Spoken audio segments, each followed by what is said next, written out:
दोस्तों, सुल्तानपुर से मुंबई जाने वाली ट्रेन में एक महिला यात्रा कर रहे थे और उसमें एक लड़का था जिसकी उम्र तकरीबन 22 साल थी। वो भी यात्रा कर रहा था, लेकिन उस दौरान पर जिस टाइम पर वो महिला ट्रेन में चढ़ती है और ट्रेन में चढ़ने के बाद में उसको सीट नहीं मिलता। क्योंकि अक्सर करके देखा जाता है दोस्तों कि ट्रेनों में काफ़ी भीड़-भाड़ रहती है और भीड़-भाड़ के कारण से महिलाओं को काफ़ी दिक्कत भी हो जाती है। ऐसे ही उस महिला के साथ में होता है, लेकिन इस घटना और इस कहानी को जानने से पहले आपसे एक ही रिक्वेस्ट है कि चैनल पर अगर पहली बार विज़िट किए हैं, तो चैनल को लाइक और सब्सक्राइब ज़रूर कर लेना। क्योंकि ऐसी हम घटनाएँ और कहानी अपने चैनल के माध्यम से आप लोगों के बीच हम शेयर करते रहते हैं। दोस्तों, ये कहानी जो निकल के आ रही है सुल्तानपुर से।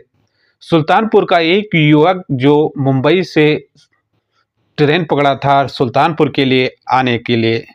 हालाँकि उस दौरान पर उसमें एक महिला चढ़ जाती है। महिला की तकरीबन उम्र 20-19 साल थी और उन दोनों में ट्रेन में एक प्यार हो जाता है।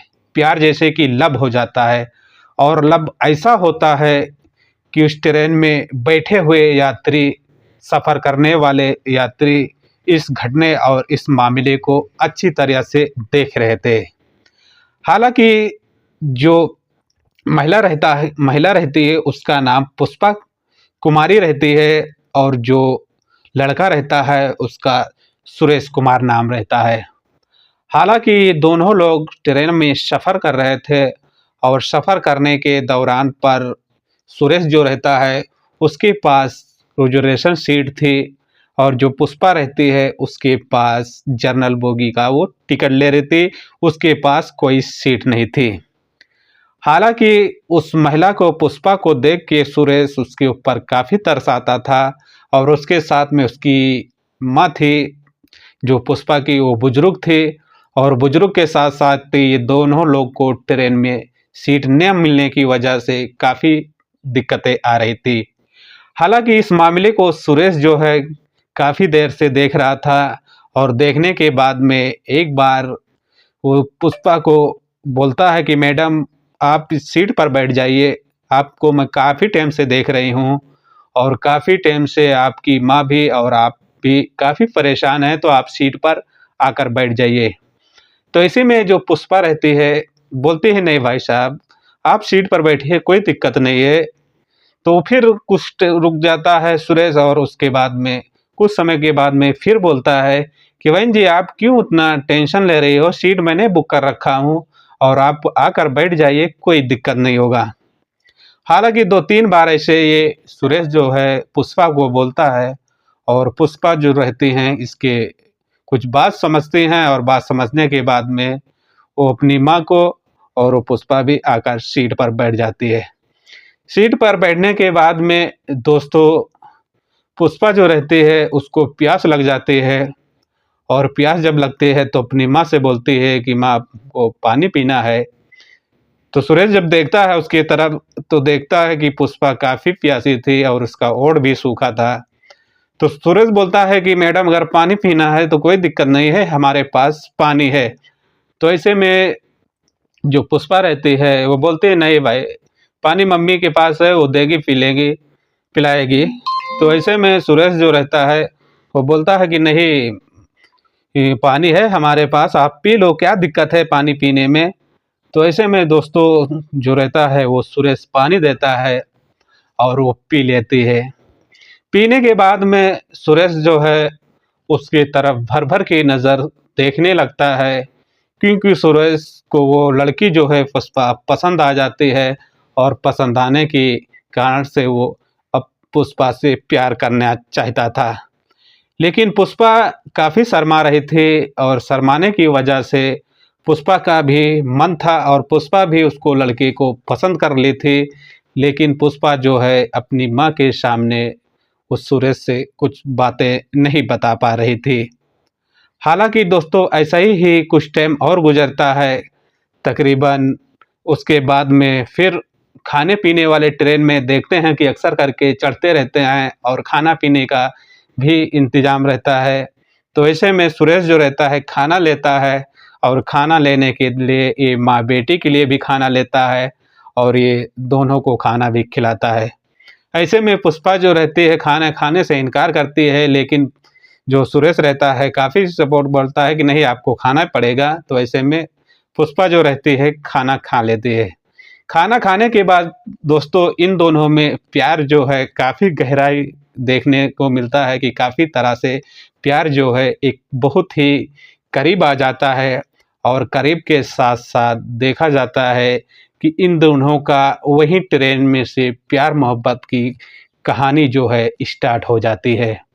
हालाँकि ट्रेन जो सुल्तानपुर जंक्शन पर पहुँचती है और जंक्शन पर पहुँचने के बाद में जब ये दोनों लोग उतरते हैं, तो हाल ही की लड़की जो रहती है, सुरेश को एक कागज़ का टुकड़ा देती है और टुकड़े में अपने गाँव का नाम डाल देती है और अपना नाम डाल देती है और ये टुकड़ा जो है सुरेश को पकड़ा देती है।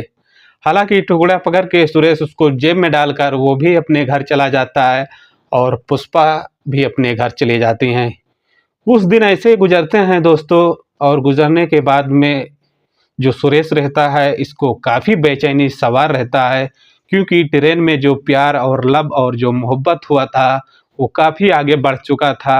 हाल ही कि सुरेश जो था वो पुष्पा को हासिल करना चाहता था, उसके साथ शादी बनाना चाहता था। हालाँकि सुरेश जो है उसकी पता जाँच करने में लग जाता है। तकरीबन सोशल मीडिया पर आप लोग देख रहे होंगे कि इस समय इन दोनों का वीडियो जो है सोशल मीडिया पर काफ़ी वायरल हो रहा है और वायरल करने के दौरान पर ये दोनों लोग मियाँ-बीवी जो हैं सुरेश, ये दोनों लोग अपनी स्टोरी भी बता रहे हैं। ऐसे में दोस्तों सुरेश जो रहता है ये काफ़ी उसको ढूँढने की कोशिश करता है और ढूँढते-ढूँढते कुछ टाइम गुज़रते हैं और एक दिन वहीं गाँव के करीब में पहुँचता है सुरेश और सुरेश जो रहता है कुछ बुजुर्ग लोग मिलते हैं तो उनसे जानकारी करता है कि इस गाँव में जाना है और इस लड़की के घर पे जाना है। तो बुजुर्ग लोग जो रहते हैं वो गाँव का नाम पूछते हैं और गाँव के नाम से उस लड़की के माता-पिता का नाम पूछते हैं। तो ये सुरेश जो रहता है वो बोलता है कि दादा उनका नाम हमको नहीं मालूम, बस एक लड़की है उसका नाम मालूम है, अगर आपको मालूम हो तो बताइए। तो ऐसे में बुजुर्ग लोग जो रहते हैं उसको कुछ बताते हैं और बताने के साथ-साथ बताते हैं कि अगले गाँव में जाकर वहाँ पर पता कर लेना और वहीं के करीबी में वो गाँव है, जिस गाँव का नाम बताया जाता है बीबीपुर।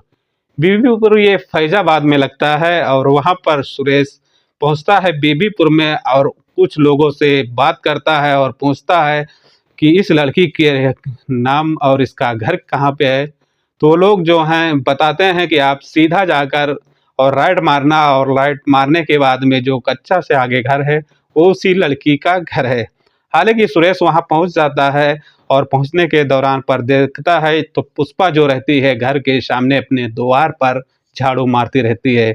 हालाँकि उस दौरान पर जब सुरेश पहुँचता है तो बोलता है, क्या मैडम आप क्या कर रही हो? तो ऐसे में जब पुष्पा रहती है, जब सुरेश को देखती है तो काफ़ी दंग हो जाती है, क्योंकि दोस्तों वो ट्रेन की मोहब्बत, वो ट्रेन की आशिकी एक दिन यहाँ पर भी खींच कर ले आती है। हालाँकि पुष्पा देखती है उसको और तुरंत ही अपने घर में लेके जाती है और अपने माता-पिता से इस बात को बताती है कि एक लड़का आया है, उसको पानी-वानी पिलाती है और पानी-वानी पिलाकर दोस्तों वो वहाँ से निकल जाता है। हालाँकि पुष्पा से बात किया और बताया कि आपसे मैं शादी करना चाहता हूँ, तो पुष्पा भी इसके साथ शादी करने के लिए चाहती थी, लेकिन उसके जो घर में हैं, किसी से वो बात नहीं करते थे। हालाँकि इसकी बात जो है पुष्पा अपनी भाभी से बताती है और भाभी से बात होने के बाद में भाभी इसकी माँ से बताती है और माँ से जो बात होने के बाद में इसके जो पिता रहते हैं पुष्पा के और उसके जो भाई रहते हैं, ये सुरेश के घर सुल्तानपुर पहुँचते हैं और सुल्तानपुर में पहुँच के इस शादी का जो दिन और वहाँ पर देखते हैं दोनों लोग का जो शादी विवाह का दिन रहता है उसको अटैच किया जाता है। अटैच करने के बाद में दिन तारीख जो है पक्की की जाती है और पक्की होने के बाद में दोस्तों इन दोनों का शादी धूम-धाम से हो जाता है। शादी धूमधाम होने से बाद में दोस्तों इन दिनों देखा जा रहा है कि इन दोनों लोग काफ़ी अच्छी तरह से अपनी ज़िंदगी में खुश भी हैं और खुश होने के साथ-साथ इन दोनों के पास अभी 2 बच्चे हैं, एक लड़की और एक लड़का।